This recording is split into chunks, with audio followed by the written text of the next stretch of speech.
The first time I tasted the bitterness in my wine, I thought it was exhaustion playing tricks on me. The second time, when the metallic tang clung to my tongue and my chest tightened as he rubbed my back with feigned tenderness, I knew. My husband was killing me slowly. It was never dramatic, never daggers in the dark or a violent end. No, he preferred the elegance of patience. A slow-acting poison, poured into my glass every evening, disguised beneath candlelight and murmured endearments. I watched myself waste away in the gilded cage of our marriage, bones pressing against my skin while his fortune grew heavier.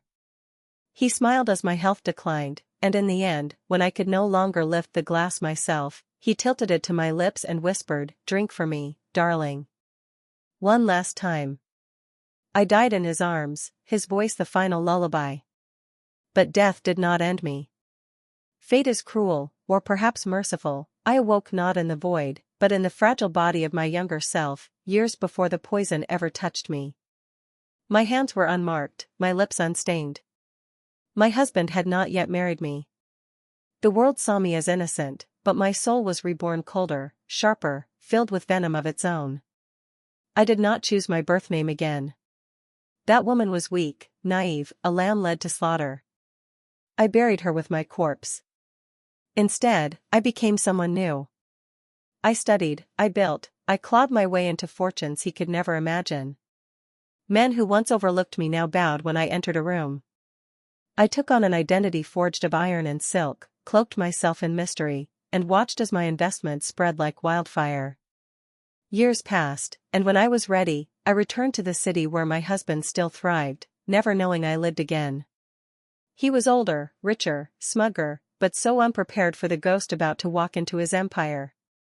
I made my debut as the veiled investor whose name was whispered but never confirmed. Rumors circled like wolves: she owns banks, she moves markets, she could topple dynasties with a single signature. They were all true. At the grand gala, he approached me, the same smile on his lips that once masked a murderer. "I don't believe we've met," he said, extending his hand. And I, with my painted mouth curved in a secret only I knew, leaned close enough that he inhaled the faint scent of roses. "Not yet," I whispered.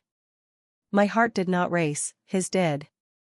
He did not recognize the woman he buried, the corpse he kissed farewell.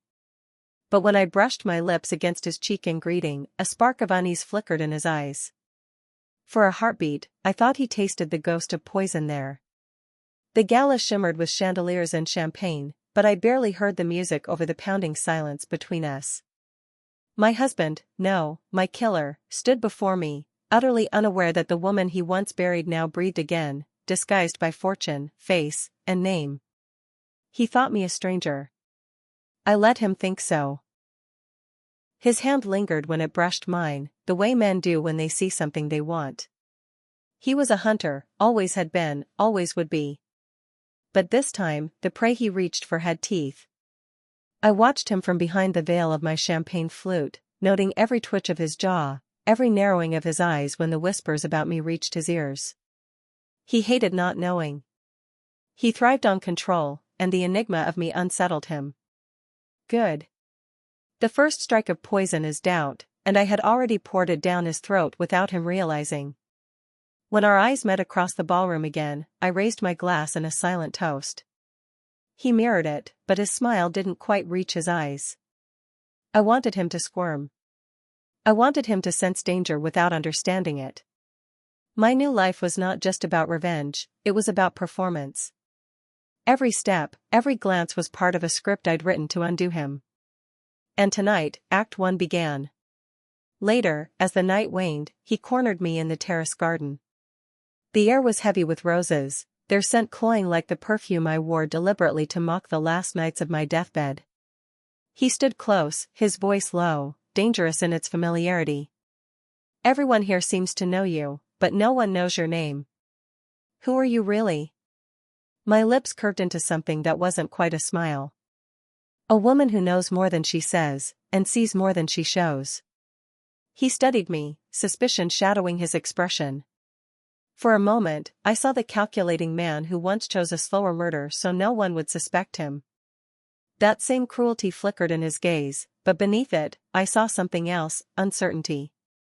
He didn't like being unnerved, and I was unbalancing him with every word. I leaned close, just enough that my lips nearly brushed his ear, and whispered, "Careful with your drinks. You never know what someone might slip inside." His body stiffened. His eyes darted to mine, sharp, startled, but I was already stepping back, the faintest of smirks playing on my painted mouth. I left him there, rooted in suspicion, haunted by words that echoed too closely to his own crimes. As I walked away, I felt the heat of his gaze burning into my back. He would chase me now. He would dig into my name, my past, my fortune. And with every step he took closer, he would dig his own grave deeper. Because this time, the poison was mine to pour, and I would savor watching him drink every last drop. By morning, the whispers had already spread. My name, my new name, was on everyone's tongue, and my husband's curiosity had sharpened into obsession. He had always been a man who collected things, companies, art, women. To him, people were possessions, meant to be owned or destroyed. But I was the one thing he couldn't categorize, and that infuriated him. He sent flowers to my suite that day, an extravagant arrangement of roses so red they looked soaked in blood. The card bore a simple line, "Dinner tonight. 4 answers." I burned the note without a second thought, but I didn't burn the roses. I placed them in crystal vases, a silent reminder of the grave he dug for me with those same flowers pressed into my lifeless hands. That night, I went anyway, not to give him answers, but to twist the knife of doubt deeper. He waited in a private dining room, candlelight flickering across his face. He looked older than the man who had killed me, but still handsome in that ruthless, magnetic way that had once fooled me into trust. I sat across from him, draped in a gown as dark as the grave, my lips painted the color of poison. He poured wine into 2 glasses, sliding one toward me with the same casual elegance that once masked his cruelty. "Do you trust me enough to drink this?" he asked, a smile tugging at his lips. My fingers lingered on the glass, then pushed it back toward him. "Why don't you taste it first? Convince me." His smile faltered, just barely, but he raised the glass and drank. I watched the way his throat moved as he swallowed, remembering the countless times I had done the same under his watchful eyes, too naive to see the trap.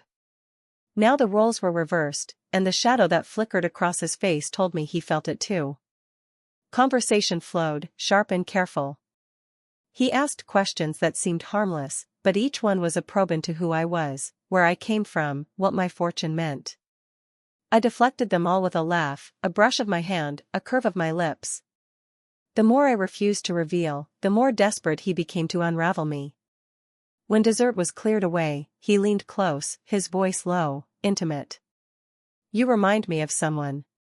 Someone I lost." My heart stopped for a fraction of a second, but I masked it with a smile. "Then perhaps," I whispered, leaning closer, "she never truly left." His eyes widened, just a flicker, but enough for me to know the seed of dread had taken root. He wouldn't sleep tonight. He would stare into the dark, wondering if ghosts had learned to wear new faces. And as he lay awake, I would plan my next move, one that would bring me closer to his empire, his secrets, and his destruction. Because this was only the beginning, and he hadn't even realized the game had started. He didn't waste time after that night. I knew him too well, he thrived on puzzles, and now I was the one piece that refused to fit. Within days, I felt his shadow trailing me, not his presence but the man he sent to dig into my past. They found nothing. Every record of the girl he poisoned had been buried, rewritten, or erased by the fortune I had carefully built under my new identity. I had bought silence with blood and gold, and even the most loyal of his old allies now answered to me. Still, the hunt thrilled him. I saw it in his eyes when we crossed paths at the stock exchange gala 2 nights later. His empire was tied to the markets, and so was mine, though no one knew I was the invisible hand that could tip the scales against him with a single order. He smiled at me across the trading floor, but his jaw tightened when my company's name appeared on the screen above his, listed as his new partner and rival in a multimillion-dollar acquisition. I had signed the papers anonymously, forcing him into bed with a ghost. The moment he realized it was me, he came to me like a moth to flame, cornering me in a glass-walled office as the city lights glittered behind us. "You're dangerous," he said, his voice sharp with both admiration and suspicion. I tilted my head, feigning innocence. "And what are you?" He stepped closer, his cologne suffocatingly familiar, the scent of nights I once thought were love but were only preludes to poison. "I destroy people," he whispered, his hand braced on the desk beside me. "I know when someone's hiding." "And you?" His eyes darkened, searching my face as though trying to peel away the years and see the corpse beneath. "You're hiding everything." I leaned into the heat of his nearness, close enough that he could almost taste the memory he didn't recognize. "Then maybe," I murmured, my lips brushing the rim of his ear, "we're more alike than you think." For a heartbeat, his mask cracked. Doubt. Fear. Desire. All tangled in his eyes. He didn't pull away. Instead, he touched my wrist, his fingers lingering too long, as if to anchor himself in the presence of a woman who terrified him. I left him like that, breathless, haunted, caught in a game he didn't understand. And when the markets opened the next morning, his company's shares dipped by 2 points, triggered by a quiet deal I had orchestrated overnight. He would feel the sting but never trace it back to me. Not yet. Every fall had to be slow, every sip of ruin measured. Just as he had once done to me, I was feeding him poison drop by drop. But unlike him, I would make sure he stayed alive long enough to realize who was pouring it. By the end of the week, he was unraveling, and I savored every thread that came loose. I knew the signs: restless pacing, missed meetings, the sudden sharpness in his voice when his subordinates failed him. He was a man who once thrived on control, yet now he was clutching at shadows, and all those shadows were mine. I watched from the sidelines, always close enough for him to see me, never close enough to be caught. It was a dance, and I led every step. At a charity auction, he appeared immaculate as always in his tailored suit, but I noticed the faint tremor when he raised his champagne glass. The same hand that once lifted poison to my lips now betrayed him. When our eyes locked across the crowded hall, his expression hardened with a hunger I recognized, not lust, not love, but obsession. He was hunting me, and he didn't even know that the prey he chased had already devoured him whole. I allowed him to corner me again, this time in a quiet corridor lined with portraits of dead benefactors. "You're playing with me," he said, his voice hoarse, his hand gripping the wall beside my head. I tilted my chin, unbothered. "And if I am?" His jaw clenched, veins tightening at his temple. "Then you should know, I don't lose games." I laughed softly, a sound that slipped between us like silk and venom. "Neither do I." The silence between us crackled, charged with something dangerous. He leaned closer, his breath warm against my cheek, his hand brushing my waist as though to stake a claim. For a flicker of a moment, the memory of his touch on my dying body pierced me, and I almost recoiled. But I stood still, let him feel the illusion of control. His lips hovered inches from mine, his eyes dark with questions he couldn't voice. And then, deliberately, I closed the gap and kissed him. Not with passion, not with tenderness, but with precision. A kiss laced with the ghost of the nights he fed me poison. A kiss that made him still, then shiver. When I pulled away, his pupils were blown wide, his breath shallow. "You taste familiar," he whispered, almost to himself. I smiled, slow and sharp, leaving him with that haunting thought. By the time I walked back into the glittering hall, my lipstick perfect, his composure was in shambles. The crowd saw only a powerful man hosting a flawless evening. But I knew the truth. For the first time, he was beginning to fear. And fear, more than poison, was the sweetest weapon I could use to end him. Fear is a subtle perfume, it clings to the skin long after the source is gone. I could smell it on him the next time we met, even beneath the expensive cologne he wore to mask his unraveling. He had begun to circle me like prey disguised as predator, desperate to peel back the veil I wore. But the closer he came, the more tangled he became in my web. I arranged a dinner meeting with his board, securing a partnership that siphoned control from his hands and placed it in mine. He walked into the restaurant expecting to dominate the room, only to find every chair turned toward me. I wore black silk, a diamond pinned to my throat, and I didn't rise when he entered. That small act of power, remaining seated, made his jaw tighten as though I had slapped him. Throughout the dinner, I spoke little. I didn't need to. Every contract signed, every hand shaken was another thread binding his empire to my name. He tried to smile, tried to reclaim his old charisma, but his voice faltered when I leaned close to whisper across the table, "Careful, you look pale. Perhaps you're not eating enough. Or perhaps you're eating too much of the wrong thing." His glass stilled midway to his lips. The men around us laughed at some joke he didn't hear, and I watched the faint tremor ripple through his hand before he set the drink down untouched. The victory was mine, small but exquisite. After the dinner, he followed me outside, the mask of composure cracking in the night air. "Who are you?" he demanded, grabbing my arm, his voice low but frantic. I turned, meeting his eyes with calm venom. "Does it matter? What if I'm just a ghost of someone you once knew?" His grip loosened. He searched my face like a man staring into a mirror that reflected his sins. His mouth parted, as though a name balanced on the edge of his tongue, but he swallowed it back, terrified to give shape to the impossible. I leaned in, close enough that he felt the brush of my breath. "Perhaps you should stop asking who I am," I whispered, "and start asking what I want." His eyes widened, and for the first time, I saw something unfamiliar there, not dominance, not arrogance, but submission. He was unraveling thread by thread, and with every unraveling, I wrapped him tighter around my fingers. As I stepped into the waiting car, leaving him standing hollow in the streetlight, I felt the same cold satisfaction he must have felt pouring poison into my wine. Only my poison was far more potent, it was fear, memory, and desire all blended into one. And soon, he would choke on it. He started chasing me openly after that night, unable to keep his obsession hidden any longer.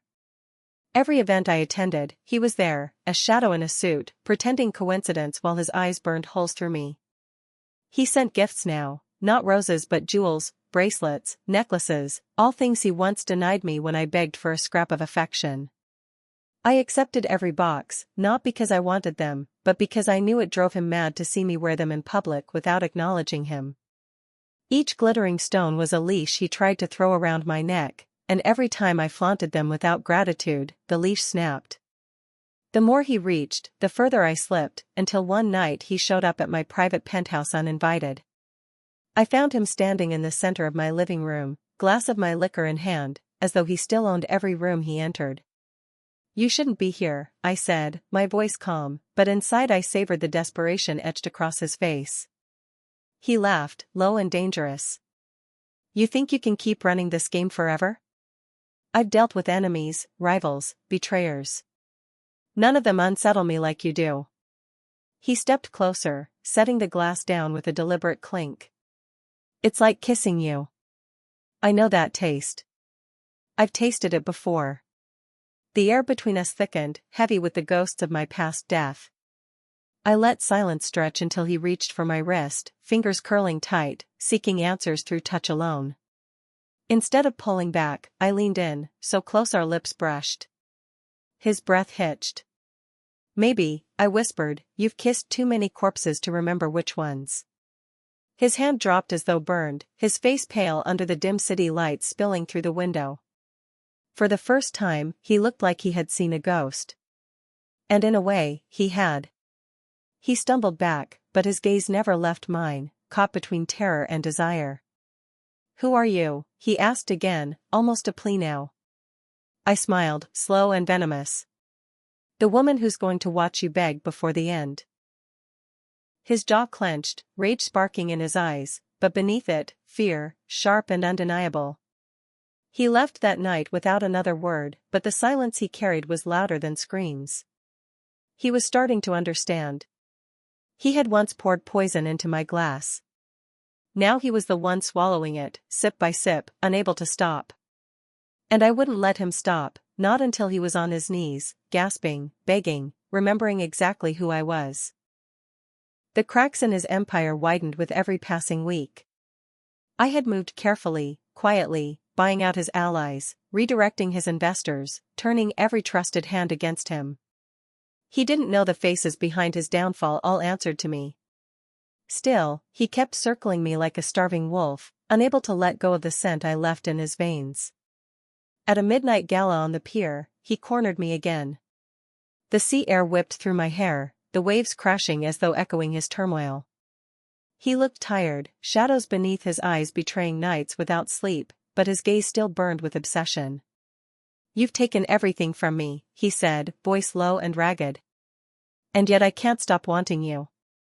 The confession twisted something inside me, not with pity, but with satisfaction so sharp it felt like ecstasy. He reached for me, fingers grazing my cheek, almost tender. "Tell me who you are," he pleaded. For the briefest moment, I let the mask slip. I tilted my head, let him see a flicker of the woman he once poisoned. His breath caught, recognition flashing like lightning across his face. He staggered back, hand gripping the railing as though the ground beneath him had vanished. "Impossible," he whispered, horror bleeding into his voice. I stepped forward, pinning him with a smile colder than the ocean spray. "Not impossible. Just inevitable."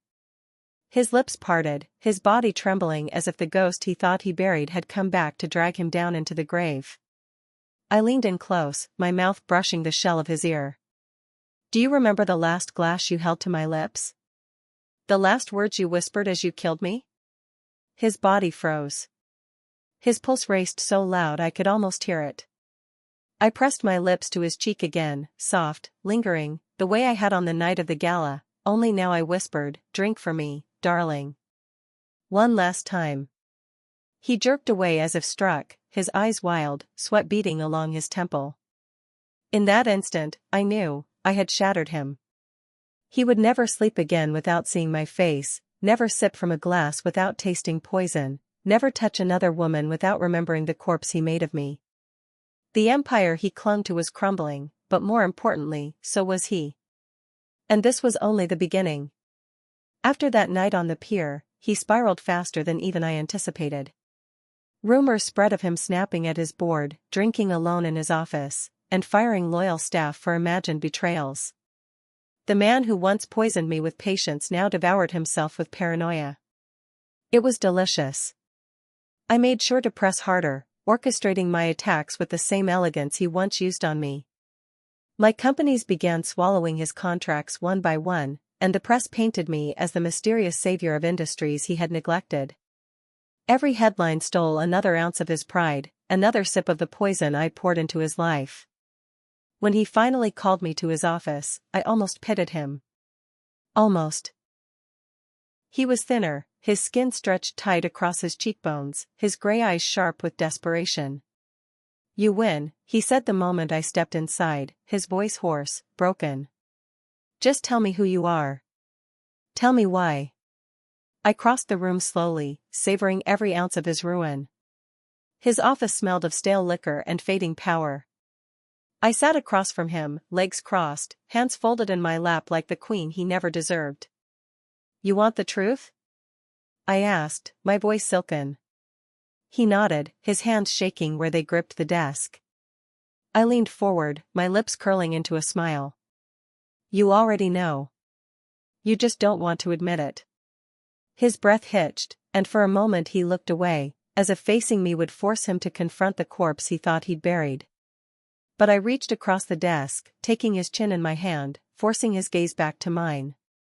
"Say it," I whispered. His lips trembled. "You can't be her," he rasped. "I killed her." My smile widened, sharp as a blade. "Exactly." His body shuddered as though the weight of that admission crushed him, and for the first time, I saw tears gather in his eyes. He broke then, truly broke, collapsing against the desk as if the ghosts he created had finally dragged him down. I rose, leaned close, and kissed his forehead, gentle, mocking, final. "And now," I whispered, "she kills you." I left him like that, hunched over the empire he was about to lose, haunted by the name he could never speak aloud. The end was near. All that remained was to strip away his last defense, the illusion of power, and watch him crumble completely. The final blow came not with blood, but with ink. I had arranged everything quietly, buyouts, silent partnerships, bribes whispered into the right ears. On the morning of the shareholders' meeting, when he walked in expecting to rally his empire, every eye in the room turned to me. I sat at the head of the table, veiled in elegance, my name projected on the screens as the new majority owner. His chair, the one he once ruled from, was no longer his.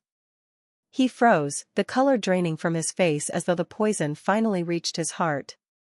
"This isn't possible," he muttered, his voice breaking under the weight of disbelief. I rose, every step measured, and stopped in front of him. "It's very possible," I said softly. "Because you taught me how to destroy slowly. You showed me how sweet it is to watch someone choke on their own arrogance." The boardroom was silent, the only sound his shallow breathing. His eyes darted across the room, searching for an ally, but every man and woman avoided his gaze. They were mine now. He stumbled forward, grabbing my wrist, his grip weak, trembling. "Who are you?" he begged, the question that had haunted him since the first night I returned. I bent down, my lips brushing his ear as I whispered the words he feared most. "Your wife." His body went rigid, a strangled sound escaping his throat. For a moment, he looked at me as though staring into the grave he dug with his own hands. I kissed his cheek one final time, letting the ghost of poison linger there. "Drink for me, darling," I murmured, "because this time, it's your glass that's empty." And then I pulled away, leaving him to collapse into the chair that no longer belonged to him, his empire stripped, his sanity shattered. The board turned to me, their new queen, their silent investor made flesh. I took my place at the head of the table, crossing my legs as if the throne had always been mine. The man who once killed me with whispers and wine now lived haunted, powerless, broken. I didn't need to bury him this time. He would bury himself, sip by sip, haunted forever by the woman he thought he erased. And I, reborn, would watch.